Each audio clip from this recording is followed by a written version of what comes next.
as secret in Prague.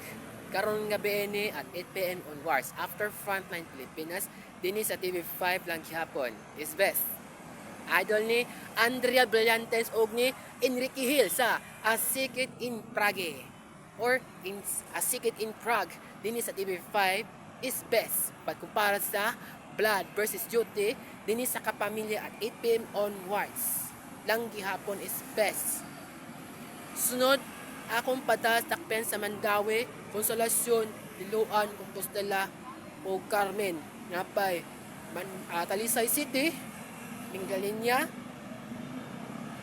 Naga City, San Fernando, Carcar City. Napay wala na tama sa Carcar, wala ka po sa islas kawan. Nakamati sa ning Uslo o San Buwan, napay Buluhon. Layra kayo sa Cebu. But ko sa Southern Leyte is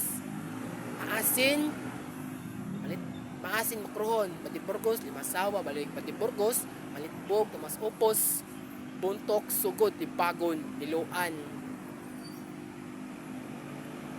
St. Bernard, Anahawan, Hinundayan, Hinunanan, napay Asinsilago, napay isa sa panaon is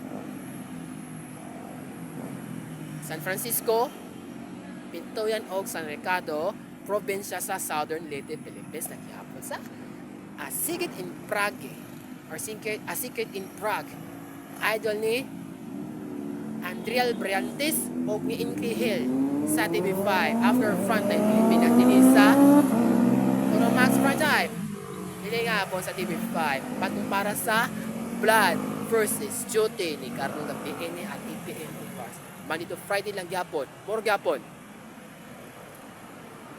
So tanaw tong laboratories po ha. Kanang bagsag sa GME is hapit na po sing katadya krono ko sang iris flap more gapon. Blood versus Duty og sa A Secret in Prague sa TV5 is best. Pat kumpara sa Kapamilya is best na gihapon. Hapit na po padara sa bang dako Mandawi City, Philippines ha. Ala, goodbye.